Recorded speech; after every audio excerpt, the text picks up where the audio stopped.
Hi, I'm Peter Jones, located in Toronto, Canada today. I'm delighted to be with you remotely by the magic of video and new media at the 2014 meeting of the Hellenic Society for Systemic Studies. So I'm going to tell you a story about the socially resilient ecosystem, a way to create sustainable entrepreneurship. This is a story about the powerful emerging ways in which we are designing new social infrastructures for entrepreneurs. We might say we're designing for strongly sustainable ecosystems that enable entrepreneurial development in a regional economy, such as Greece, yet globally connected. Today's talk combines ideas from my research with some of our recent graduate student work at OCAD University, where I teach. So I'm interested in this subject as I've owned small businesses in the United States and Canada, and I've designed a lot of business services in my field as an innovation researcher and designer. So today I'm going to integrate what I've learned in my entrepreneurial experience and as a professor in systemic design and innovation. So let's start with a roadmap of the territory we'll cover in my brief talk. I'm going to start by grounding our motivation in this ongoing economic crisis, if you will, which has really become something of an economic shift. If you stay with me, you'll learn about the possibility of small and micro businesses in the renewal of regional economies, and the possible restoration, if not the regeneration, of social and natural ecosystems. So as connected participants in co-located enterprises in place and time, we can collaborate to create ecologically supportive social systems of businesses. And we have the intellectual tools to enable these transformations, creating new business models to help us create flourishing economies. If we can move beyond the old socioeconomic models that we pretend to be stuck within. So at this point, I'm going to switch to audio only for the rest of the slides so you can see the necessary material in some of the high-resolution slides. So thanks for bearing with me. Let me say a little bit more about me. I'm an associate professor in design at OCAD University, Canada's largest art and design school, in the Master Design Strategic Foresight and Innovation program.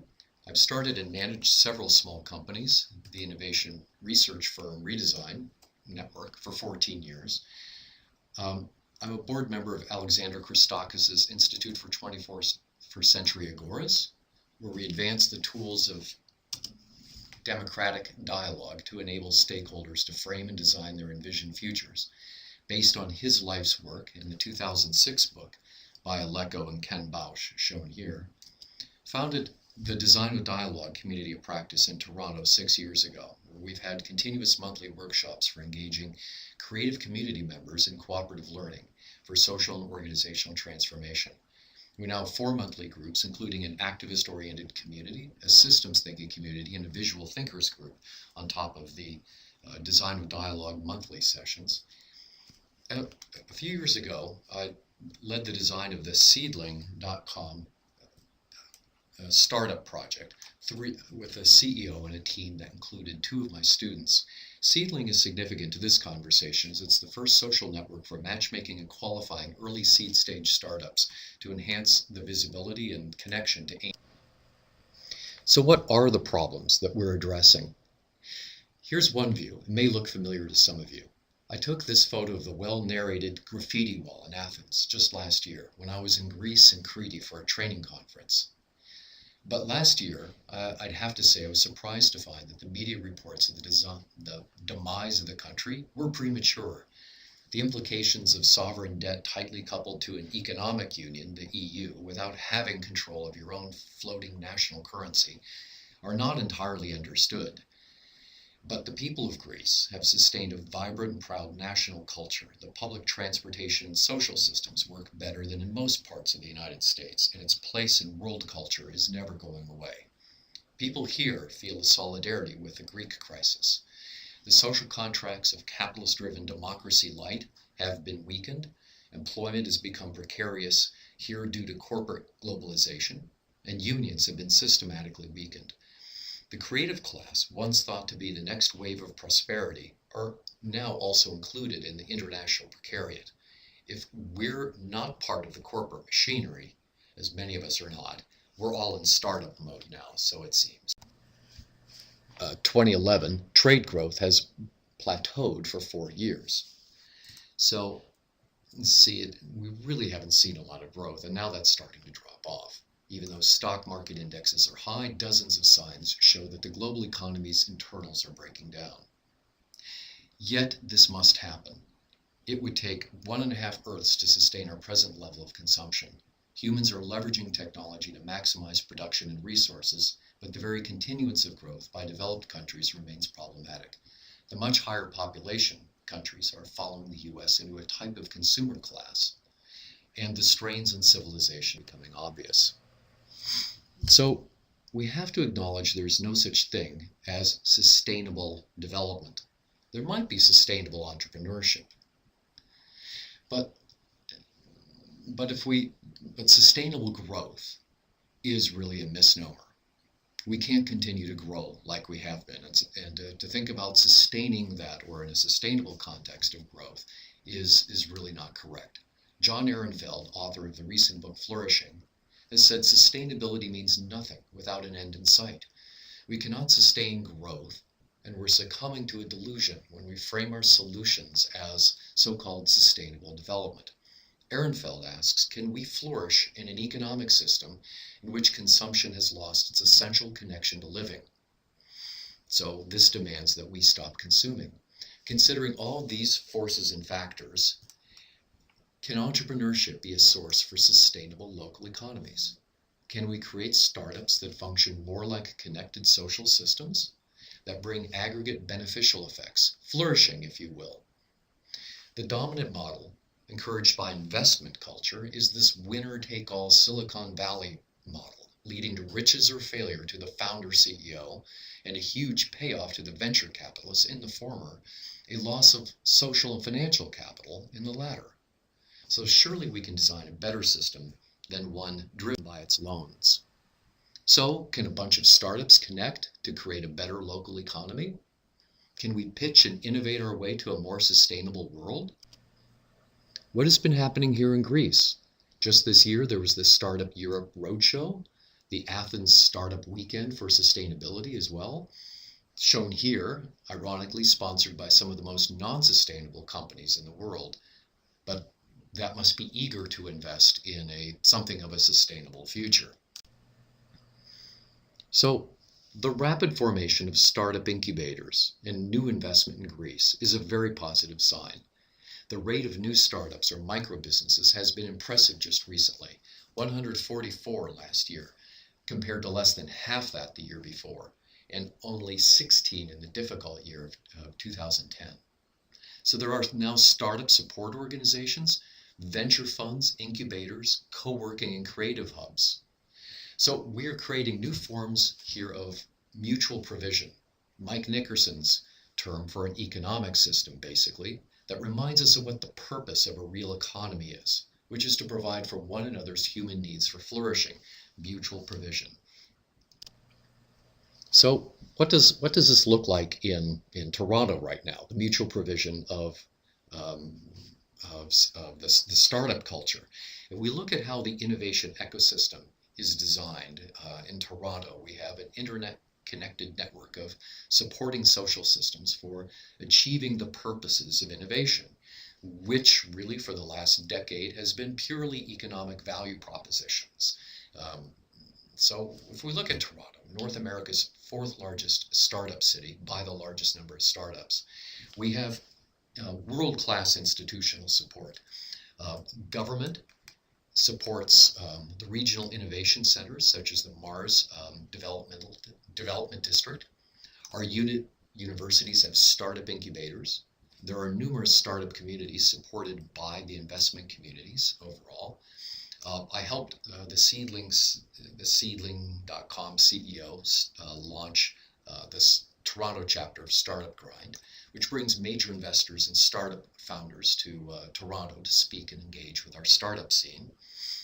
Yet most startups in Toronto barely survive, as most startups anywhere. Many fail, and it is common knowledge that in the last 5 years anyway, many of the startups in our system are started by young people who cannot get work in the slow growth economy here. So the lesson that I found is that the innovation ecosystem should not be just a means to raise investment cash, to connect startups to Silicon Valley and the exit strategies of venture capitalists. We can create more democratic ecosystems that provide enduring, sustainable services that thrive in the local environment with other small companies.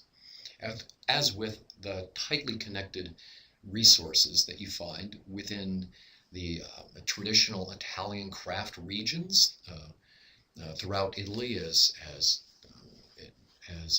local resources cluster around the different growing areas and manufacturing areas, we need highly interconnected ecosystems of services and resources for our next economy. This will be a familiar idea to the students of business sociology, such as Mark Granovetter's work on regional innovation and Roger Martin's innovation clusters. We need to be applying to a more sustainable approach.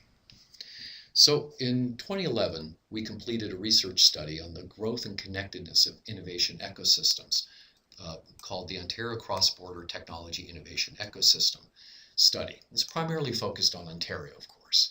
So working with an MBA student from Ryerson University, I did his research on this. We gathered data from hundreds of startups in dozens of locations and analyzed the patterns using Excel-based analysis package called NodeXL.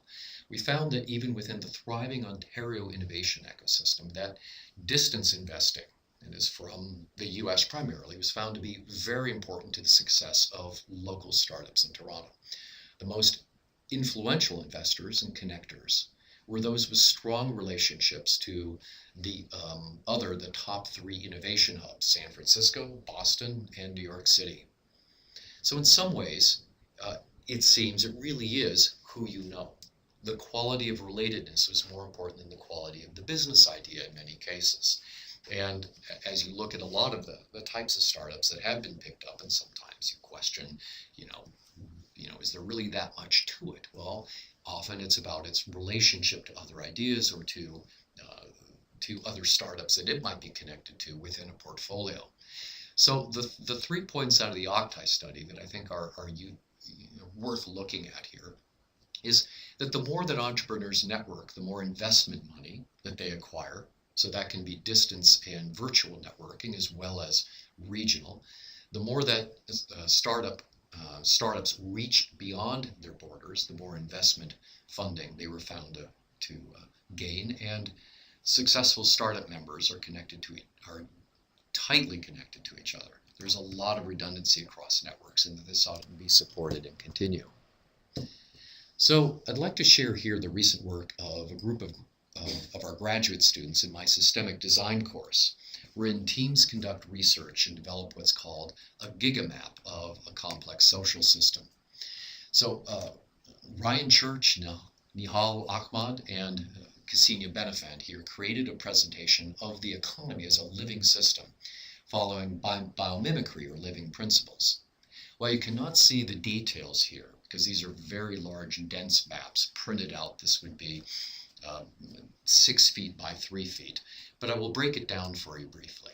The map shows the shift from the current era in the blue spiral here to a future living economy not based on consumptive growth. The 2 spirals follow the Fibonacci series. The blue spiral indicating the current era over 3 horizons of succession, which are shown down here. Type 1, Type 2, Type 3. Here we have something like a natural ecosystem regime shift, where the current system, based on a dominant species, shifts to an interim period called Horizon 2 in this succession, and then to a future state where the outcomes of our current aspirations might be resolved. They call this future state the sharing and circular economy. It's appearing as the sharing economy now. It's being framed as, in the future, a circular ecosystemic economy, largely based on our current understanding of these emerging patterns. So they suggest 6 biomimicry principles that can be used to guide the emerging circular economy.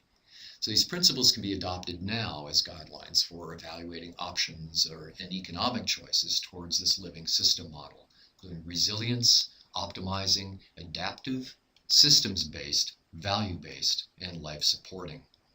You can contact me later for references on these if you're interested. So they suggest we are in an unsustainable era now, an exemplary type 1 system growing like a weed, a strategy where each growth cycle maximizes the output and the reach of a single company, a single organism. It's a model of rapid growth, maximizing resource use and exploiting the available territory. We can see this behavior is exemplified in the beloved S-curve of business consultants that promise growth without balance. So they suggest that the Detroit auto industry can be targeted as this model for rapid growth in a type 1 system that is currently in decline. But that was characterized by it's a very rapid development, the inability to adapt to external ecosystemic forces, and the eventual collapse of employment and externally forced changes to the industry. Now, if we look at the type 2 system is viewed as panarchic, which you can see here as the Buzz Hollings panarchy loop. The idea of the type 2 system is one which is also unsustainable, doesn't follow the full panarchy system, but intends to maximize its use of resources, maximizing the K segment of the loop of resource use. So a picture of it is shown here in a causal loop model. This is showing the balancing of demand and price in the oil industry, where we have a finite resource that's being developed and supplied based on current demand, constrained by the cost of extraction and supported by subsidies. So it's an unsustainable system overall, but it is one that is attempting to create the same type of S-curve of growth by maximizing the conservation cycle of resources in the panarchy cycle. So let's take a closer look at panarchy. You may know Buzz Hollings and Gunderson's panarchy loop, showing the figure 8 type continuous loop from a phase of growth, an R, which exploits resources to grow, to the conservation sector, K, which maximizes the use of capitals on the y-axis, but also by systemic connectedness as we move to the right. So between the as we attempt to carry out to forestall the inevitable exhaustion of resources in the type 2 system, it will eventually occur. So in the exhaustion, the release phase, resources and capital are released back to the ecosystem, and it cycles back to regenerate and reorganize in alpha and to rekindle a new cycle. So their model, the student model, proposes that we'll tip into a bifurcation, into a new economic regime, which they view as the circular economy. So the team distinguishes the emerging circular system as what they cleverly call the SFI loop, the shared future infinity, a continuous balanced flow from capital use to capital sharing in a common ecosystem.